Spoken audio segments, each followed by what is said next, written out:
here in this archipelago, called the Azores because it was so rich in that particular species of bird. The first island to be discovered was piously dedicated to Saint Mary. The second one was placed under the protection of Saint Michael. And then the discoverers reached the third. 3 is a magic number. It had to be celebrated in a special way, and the island was given the name of Jesus Christ. During its first period of settlement, the island was indeed called Jesus Christ. And more than any other land, it is linked through its former name with the culture and civilization which ennobled Europe and marked the growth of the Americas. On the other hand, placed between Europe and the Americas, the archipelago of the Azores has always been a connecting link between the two continents. Lord of Ilha Terceira, in the earlier period of its colonization, a court real is found to be connected with discovery of Newfoundland. And in later times, when the size of population outgrew the scanty space of these islands and was scarce in the vast areas of the Americas, there started in that direction a continuous flow of immigrants which has not yet ceased. In the United States of America, Azorians built up the major part of the Portuguese community. Many of them came from this island where, since last war, an air base has been established that has rendered no small service to the cause of the West and to the security of the Atlantic. The two peoples cannot but understand each other. The Portuguese are sensitive to the prestige of a nation which, like the American, bases its greatness on the moral strength of its civic life and on the indomitable energy of its children. And they admire the courage with which it fights to preserve the freedom of the Western world. Here in the Azores is one of the bulwarks for that struggle. Mais si Monsieur le Président des États-Unis d'Amérique a des raisons pour trouver en ce lieu beaucoup d'affinités avec son pays et pour y être reçu avec une amitié chaleureuse, les motifs qui amènent Monsieur le Président de la République française à pouvoir se sentir un pays ami ne sont pas moindres. L'influence culturelle de la France au Portugal ne peut être comparée à celle d'aucun autre pays. Il n'y a pas d'explication économique ou politique pour justifier un tel fait. La seule explication valable provient des affinités de l'esprit. Le portugais cultivé admire chez les Français leur littérature, leur art, leur façon d'être et de vivre. Et ce n'est pas seulement de l'admiration qu'il ressent, c'est de l'amour. Il est attristé en voyant si fréquemment son pays mal connu et mal jugé, faute d'information, mais il pardonne bien des choses, justement à cause de cette indulgence qui, chez le Lusitanien, va de pair avec l'amitié.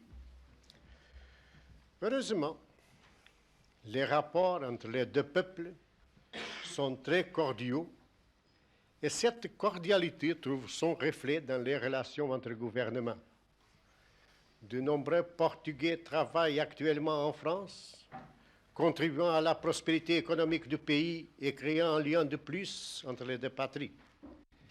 Voilà bien des motifs pour que soit chaleureusement accueillie en terre de Portugal la présence du président de la République française. le monde attend beaucoup de votre rencontre, Messieurs les Présidents. Et il y a de bonnes raisons à cela. Ce sont deux hommes de bien qui se parlent les yeux dans les yeux. Ce sont deux hommes d'État expérimentés qui font le bilan d'une situation critique. Ce sont les chefs responsables de deux grandes nations qui envisagent courageusement, bien que prudemment, les difficultés du présent et les chemins de l'avenir.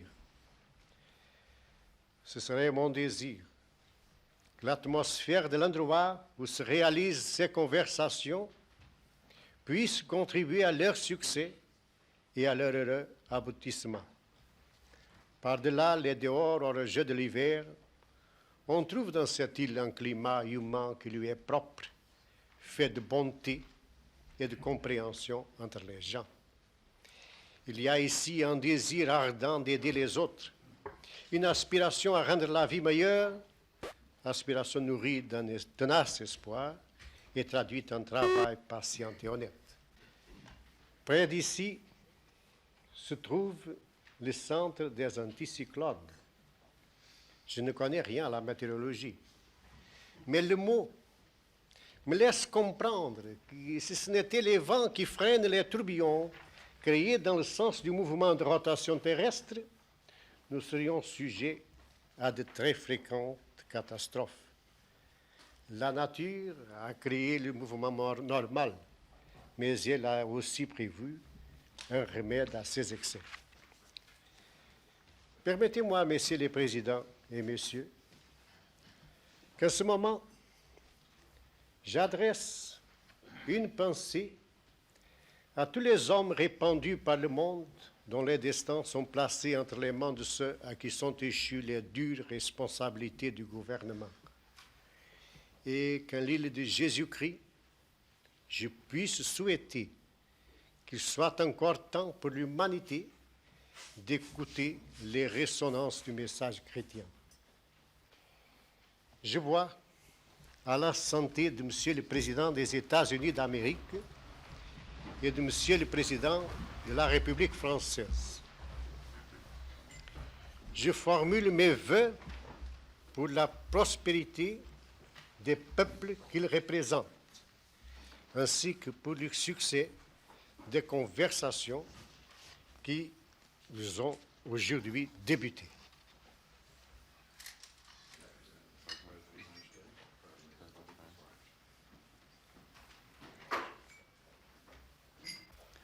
Les Açores, partie du vieux continent, puisque la géologie montre qu'elles sont en deçà du grand sillon atlantique, constituent un extrême prolongement du Portugal. Elles ont été, durant de longues années, l'avant-poste occidental de notre civilisation, à l'époque où les hardis navigateurs portugais portaient sans cesse plus loin les frontières de l'Europe. Ceux qui ont peuplé peu à peu ces îles ont pour ancêtres des hommes venus des diverses nations européennes, et les paysages mêmes, dans leur variété, empruntent leurs traits à bien des pays qui composent notre vieux continent. Mais comment évoquer cette Europe d'autrefois, sans parler de celle qui se fait, à la construction de laquelle nous savons que vous êtes prêts à prendre votre part? Du jour où la communauté européenne s'est jugée assez solide pour s'étendre, vous avez clairement vu que vous étiez appelés à nouer avec elle des liens particuliers. Nous étions dans le même sentiment. Et voilà que s'est engagée à Bruxelles une négociation de première importance.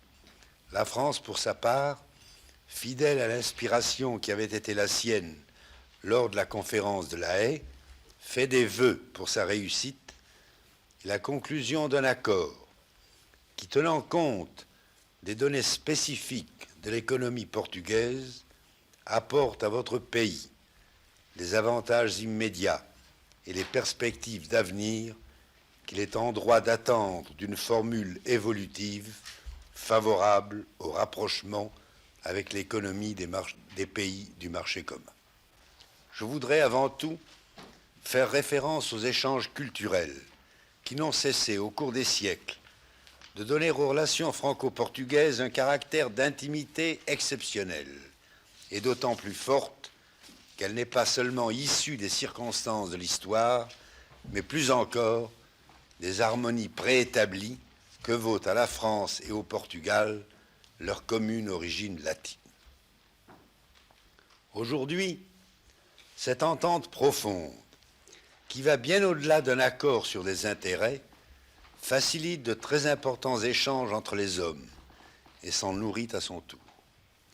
En dépit des difficultés inévitables, mais que nous résolvons par un effort commun, le courant d'immigration en France de vos compatriotes contribue, surtout depuis quelques années, à consolider et approfondir l'amitié franco-portugaise, en même temps qu'il sert, directement ou indirectement, l'économie de nos pays. Messieurs le Président, je lève mon verre en l'honneur de l'amiral Américo Tomás, président de la République du Portugal, de notre hôte, le président Marcelo Caetano, en l'honneur de M. Richard Nixon, président des États-Unis d'Amérique, à l'ancienne et durable amitié du peuple portugais, du peuple américain et du peuple français.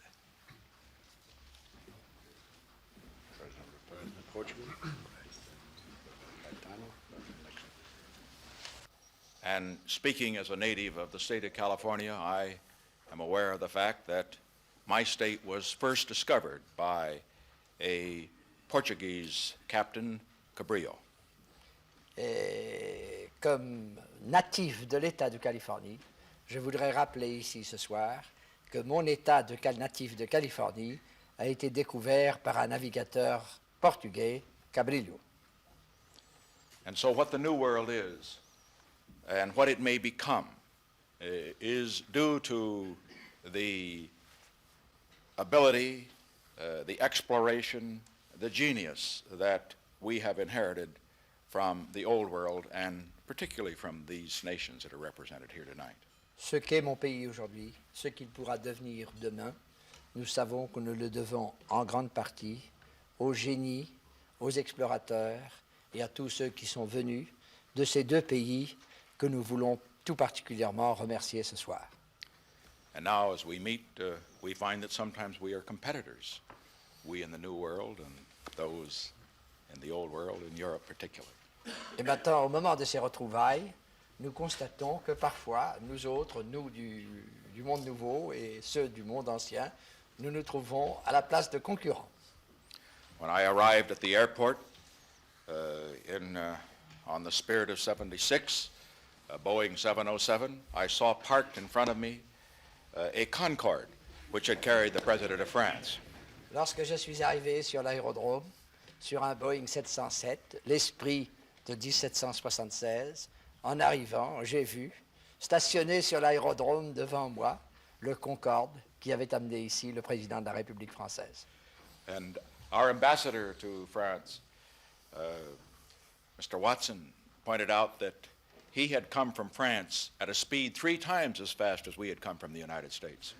Et notre ambassadeur en France, M. Watson, m'a fait savoir qu'il était venu de France à 3 fois la vitesse à laquelle j'étais venu des États-Unis. And we do live in a time, a fortunate time, when the competition between our great countries is competition which builds progress for all of our people that can be shared in a peaceful way. Nous vivons à un moment heureux où cette concurrence entre nos pays produit un progrès qui peut être partagé par tous les peuples. It is inevitable that there will be problems arising in trade and monetary affairs, in all of those areas where advanced societies may compete. Il est évident qu'il y aura toujours des problèmes dans le domaine du commerce, dans le domaine monétaire et dans tous les domaines où les sociétés avancées se trouvent en concurrence. But where those problems can be settled peacefully, as they always will between our countries, it can only mean that the whole world benefits from the competition that each gives to others. Mais là où cette concurrence et où ces problèmes peuvent être résolus pacifiquement, comme ces problèmes seront toujours résolus entre nous, ce sont là des solutions dont bénéficiera le monde entier. A nation or a people that live as an island unto themselves inevitably will fall behind the rest of the world. Une nation ou un peuple qui cherche à vivre renfermés sur eux-mêmes comme une île, inévitablement traîneront derrière le reste du monde.